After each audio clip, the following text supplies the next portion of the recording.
ഭഗവത്ഗീതയുടെ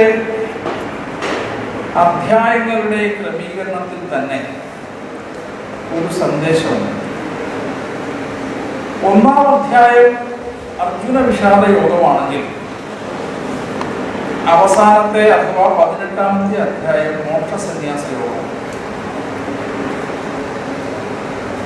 വിഷാദത്തിൽ നിൽക്കുന്ന മനുഷ്യകുലത്തെ മോക്ഷ സന്യാസ യോഗത്തിലേക്ക് നയിക്കുക എന്ന ഒരു ആന്തരികമായ അർത്ഥം ഈ 18 അധ്യായങ്ങളുടെ വിന്യാസ ക്രമത്തിൽ തന്നെ ഉണ്ട്. മാനവകുലം വിഷാദത്തിൽ നിൽക്കുന്നത് എപ്പോഴാണ്? നമുക്ക് മാർഗമേത് എന്നറിയാതെ വരുമ്പോഴാണ് അർജുനൻ മുമ്പേ പറഞ്ഞതുപോലെ ഭ്രമദീവച മേ മനഃ, എന്റെ മനസ്സ് ഭ്രമിച്ചിരിക്കുന്നു, എങ്ങോട്ട് പോകണം, എന്തു ചെയ്യണം എന്നറിയില്ല, കൺഫ്യൂസ്ഡ് ആണ്. അങ്ങനെ കൺഫ്യൂസ്ഡ് ആകുമ്പോഴാണ് ഒരു കൗൺസിലിംഗിന്റെ ആവശ്യം വരുന്നത്. ഇവിടെ അർജുനനെ മുൻനിർത്തി കൃഷ്ണൻ നടത്തുന്ന ആഗോള കൗൺസിലിംഗ് ആണ് ഭഗവത്ഗീത. അർജുനൻ അതിലൊരു നിമിത്തം മാത്രമാണ്. അത് പറയുന്നില്ലല്ലോ, കൃഷ്ണൻ പറയുന്നത് നിമിത്ത മാത്രം ഭവസവ്യസാചി, നീ ഒരു നിമിത്തം മാത്രമാണ്, നീ ഒരു ഉപകരണം മാത്രമാണ്, നീ ഒരു കാരണം മാത്രമാണ്, നീ ഇല്ലെങ്കിലും ഈ ഗീത സംഭവിക്കേണ്ടതാണ്, അത് വേറെ വിഷയം. അപ്പൊ അങ്ങനെ ഈ ഏത് വഴിയിൽ മുന്നോട്ട് നീങ്ങണമെന്ന് അറിയാതെ സംഭ്രമിച്ചു നിൽക്കുന്ന അർജുനനെ ഭഗവാൻ മാർഗദർശനം കൊടുക്കുകയാണ്. 2ാം അധ്യായത്തിലെ പ്രസക്തമായ ചില ശ്ലോകങ്ങൾ മാത്രമേ നമ്മൾ ചിന്തിക്കുന്നുള്ളൂ. അതില് ശ്രദ്ധേയമായൊരു ശ്ലോകം നമുക്ക് ഇപ്പൊ നോക്കാം.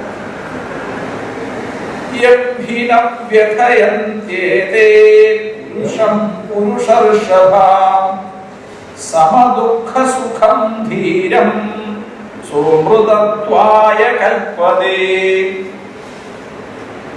അപ്പോ അർജുനന്റെ ദുഃഖം എന്താണ്? ആശങ്ക ഉണ്ടാകുന്നു, മനസ്സ് ഭ്രമിക്കുന്നു, തനിക്ക് നീ എന്താണ് ചെയ്യേണ്ടത്? ജയം കൃഷ്ണ രാജ്യം സുഖാനിച്ച എന്നൊക്കെ പറയുന്നു. എനിക്ക് വിജയം വേണ്ട, രാജ്യസുഖം വേണ്ട, ഇതുകൊണ്ടൊന്നും ഒരു അർത്ഥവുമില്ല എന്നൊക്കെ പറയുന്നു.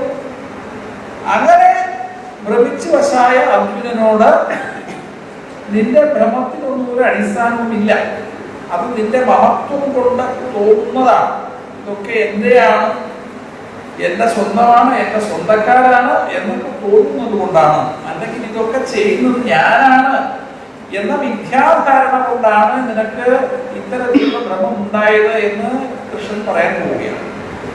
നമുക്ക് ആ ശ്ലോകം ഒരുമിച്ച് ചൊല്ലാം. 2ാം അധ്യായത്തിലെ 15ാമത്തെ ശ്ലോകം. യം ഖിന വ്യഥയന്തേ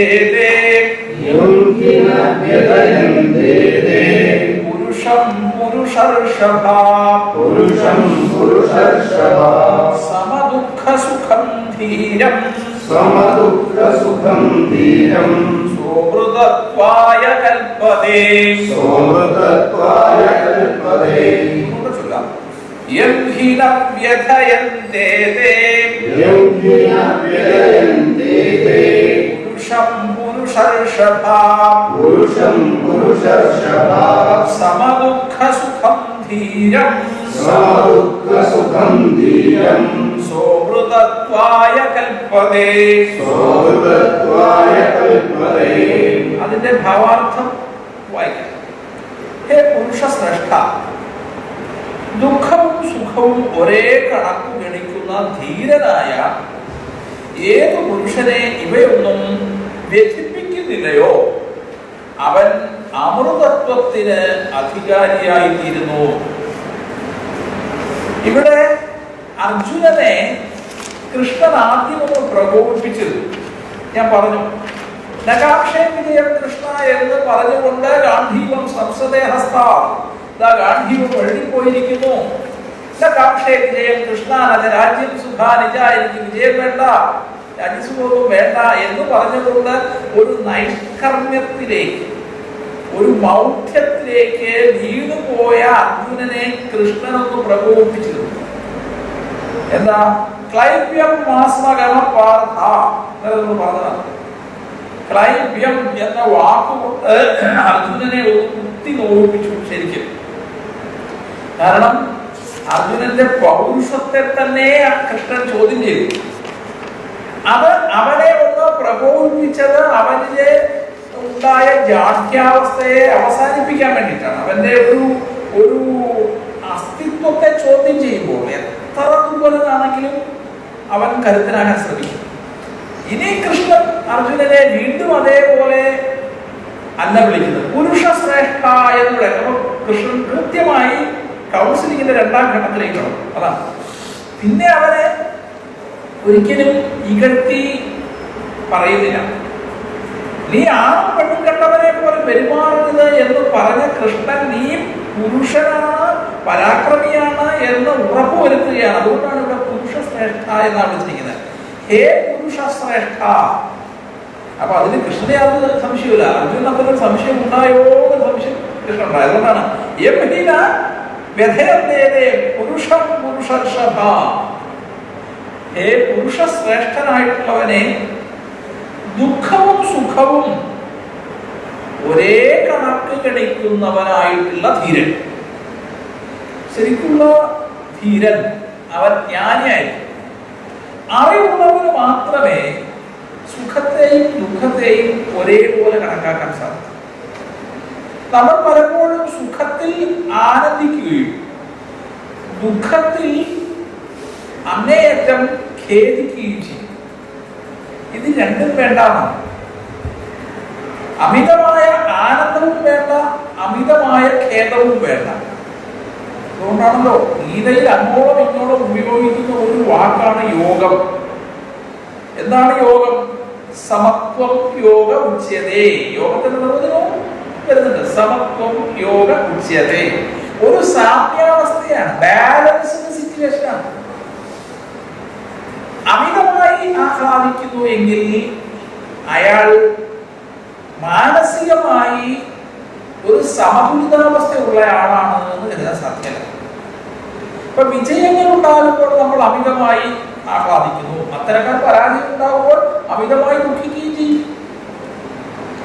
ഇത് രണ്ടും ഉണ്ടാക്കുന്നത് ശാരീരികമായ ആഘാതമാണ്, നമ്മൾ അറിയുന്നില്ല.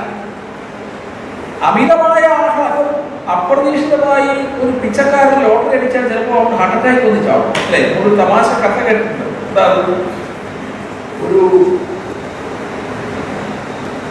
ഡോക്ടറെ കാണാൻ പോയി ഒരു രോഗി. അപ്പൊ ആ രോഗി ഹൃദയസംബന്ധമായ അസുഖമുള്ള മരണാസന്നനായ ഒരു രോഗിയാണ്. അയാൾക്ക് ആത്മവിശ്വാസം കൊടുക്കണം. ആത്മവിശ്വാസം വളരെ പ്രധാനമാണ്. അയാൾക്ക് മരണം അയാൾ പ്രതീക്ഷിക്കുന്നു. ഒരു ഡോക്ടർ അയാളോട് ആത്മവിശ്വാസം കൊടുത്തുകൊണ്ടിരിക്കുകയാണ്. അപ്പോ ഈ രോഗി അങ്ങനെ ആത്മവിശ്വാസമൊക്കെ കൊടുത്ത സമയത്ത് ഡോക്ടർ പറയാണ്, താങ്കൾക്കൊരു ലോട്ടറി അടിക്കുന്നു വരും, അപ്രതീക്ഷിതമായി കോടിക്കണക്കിന് നിങ്ങളുടെ കയ്യിലേക്ക് വരികയാണ്. ഒന്നും സന്തോഷം ഉണ്ടാവില്ലേ? പിന്നെ സന്തോഷം ഉണ്ടാവില്ലേ? അപ്പൊ അങ്ങനെ സന്തോഷം ഉണ്ടാകണം നിങ്ങൾ എന്ത് ചെയ്യും എന്നാണ് ഡോക്ടറുടെ ചോദ്യം. അപ്പൊ ഇയാൾ പറഞ്ഞു, അങ്ങനെ സന്തോഷം ഉണ്ടാകുകയാണെങ്കിൽ ഇപ്പോൾ 5 കോടി അടിച്ച് പകുതി ഞാൻ ഡോക്ടർക്ക് തരും. ഇത് കേട്ട മാത്രമേ ഡോക്ടർ ഇത് തിരിച്ചു. അപ്പോ അമിതമായ ആഹ്ലാദം ഉണ്ടായാൽ നമ്മുടെ ഹൃദയത്തിന്റെ ബാലൻസ് തെറ്റും. അതേപോലെ അമിതമായ ദുഃഖം ഉണ്ടായാൽ നമ്മുടെ ബാലൻസ് തെറ്റും. ഇപ്പൊ പാൻക്രിയാസ് എന്ന് പറയുന്ന ഒരു ഗ്രന്ഥിയുണ്ട് നമ്മുടെ ശരീരത്തിൽ. ഈ ഗ്രന്ഥിയുമായിട്ടാണ് നമ്മുടെ കോപം മുതലായ വികാരങ്ങൾ ഈ ഇത്തരം ചില ഗ്രന്ഥികളുമായിട്ട് ബന്ധപ്പെട്ടിരിക്കും. നമുക്ക് കോപം ഉണ്ടാവുക എന്ന് പറഞ്ഞാൽ ഇത്തരം ശരീരത്തിലെ ചില ഗ്രന്ഥികൾ അമിതമായ സ്രവങ്ങൾ ഉത്പാദിപ്പിക്കാനാണ്. ഇങ്ങനെ അമിതമായ സ്രവങ്ങൾ നമ്മുടെ ഇന്ദ്രിയങ്ങൾക്ക് ഹാനികരമാണ്, നമ്മുടെ ആന്തരിക അവയവങ്ങൾക്ക് ഹാനികരമാണ്. അതാണ് അമിതമായി ഞാനൊരാളോട് കോപിച്ചു. ഈ കോപിക്കുമ്പോൾ ചിലപ്പോൾ അയാൾക്ക് മനംവിഷമമൊക്കെ തോന്നിയേക്കാം. നിങ്ങളെന്നോട് ഇങ്ങനെയൊക്കെ പറഞ്ഞല്ലോ, പക്ഷേ അതുകൊണ്ട് ആത്യന്തികമായ ദൂഷ്യം ഉണ്ടാകുന്ന അയകല നമുക്കാണ്.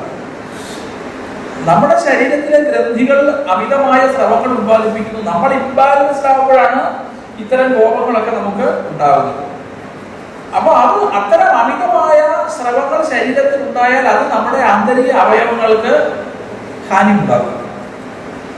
അപ്പൊ അതുകൊണ്ടാണ് ഗീത പറയുന്നത് സമത്വം യോഗ ഉച്യതേ.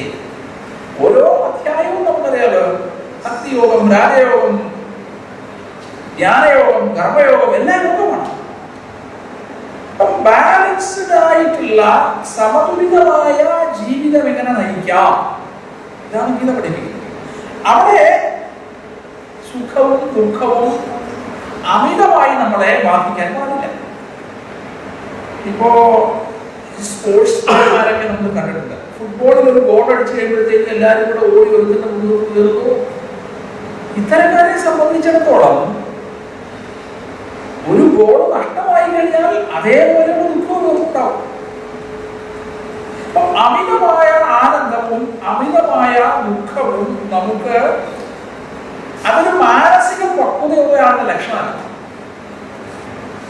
ഈ മാനസികമായി അപക്വമായിരിക്കുന്ന ആളുടെ അയാൾക്ക് ശാരീരികമായ അപക്വതയും ഭാവിയും ഉണ്ടാകും, ശാരീരികമായ പ്രശ്നങ്ങളും ഉണ്ടാകും. അതുകൊണ്ടാണ് ഗീത പറയുന്നത്, ഹേ പുരുഷ ശ്രേഷ്ഠ, ദുഃഖവും സുഖവും ഒരേ കണക്ക് ഗണിക്കുന്ന ധീരനായ. ആ വാക്ക് ശ്രദ്ധിക്കണം. ഇവിടെ ഗീതയിലത് കൃത്യമായി പറയുന്നത് ധീരൻ. ഇവിടെ ഈ ഒരു വാക്ക് എന്തിനാണ് അങ്ങനെ ഒരു വാക്കിടെ കയറി വന്നേ? നമുക്ക് ധൈര്യം എന്നൊക്കെ പറഞ്ഞാൽ എന്താണ്? സമദുഃഖ സുഖം ധീരം സോമതത്വായ കൽപ്പതേ.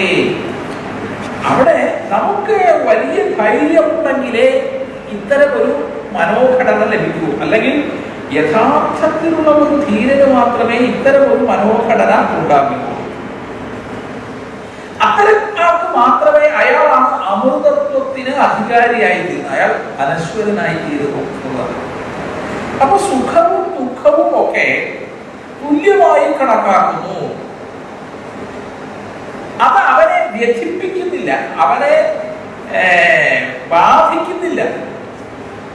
ഏത് പുരുഷനെയാണോ സുഖവും ദുഃഖവും ബാധിക്കുന്നില്ലാത്തത് അത്തരക്കാരൻ ധീരനാണ്.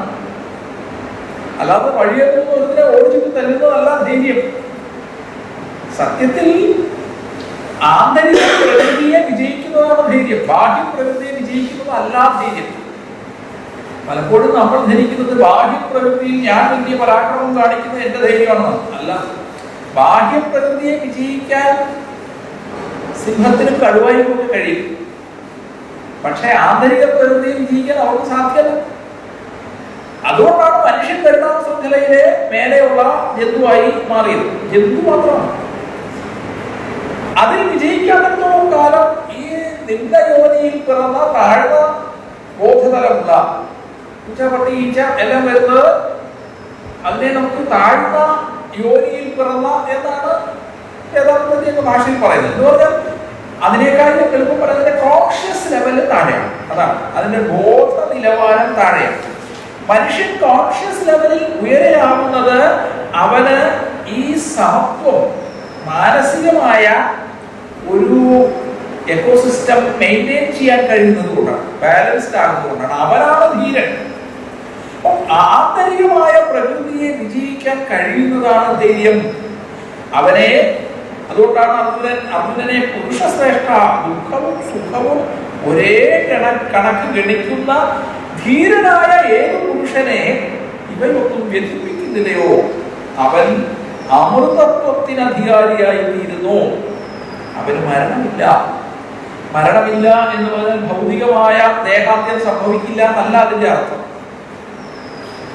ഈ അമരത്വം എന്ന് പറയുന്നത് പലപ്പോഴും നമ്മൾ ധരിക്കുന്നത് പോലെ ഭൗതികമായി ദേഹാന്ത്യം ഇല്ല എന്നല്ല. ഭൗതികമായ ദേഹാന്ത്യം കല്ലിന് പോലുണ്ട്, മനുഷ്യന് മാത്രമല്ല. നമ്മൾ നിർജീവം എന്ന് കരുതുന്ന, അതും വേദാന്തത്തിന്റെ വേറൊരു തലത്തിൽ നിന്ന് നോക്കുമ്പോൾ അങ്ങനെയൊന്നുമില്ല. നിർജീവം പറയുന്നൊന്നുമില്ല. കല്ലിനും മണ്ണിനും പോലും ആത്മാവിന്റെ സ്പന്ദനമുണ്ട്. അതുകൊണ്ട് അത് നിർജീവമാകുന്നില്ല എന്നത് വേറെ വിഷയം. പക്ഷെ നിർജീവം എന്ന് നമുക്ക് ഒരു എന്താ പറയാ, ലൗകികമായ നമ്മുടെ വീക്ഷണകോണിലൂടെ അവതരിപ്പിക്കുമ്പോൾ കല്ലിൽ മണ്ണും ഒക്കെ സത്യമാണ്, അതിന് പോലും നാശമുണ്ട്. പിന്നെ എങ്ങനെ മനുഷ്യൻ മരിക്കാതിരിക്കും? അപ്പൊ ഈ അമൃതത്വം എന്ന് പറയുന്നത് ഭൗതികമായ നാശമല്ല, അതിനപ്പുറത്തുള്ള ഒരു ആത്മീയ തലമാണ് ഇവിടെ വിവക്ഷിക്കുന്നത് എന്ന് പറയേണ്ടി വരും.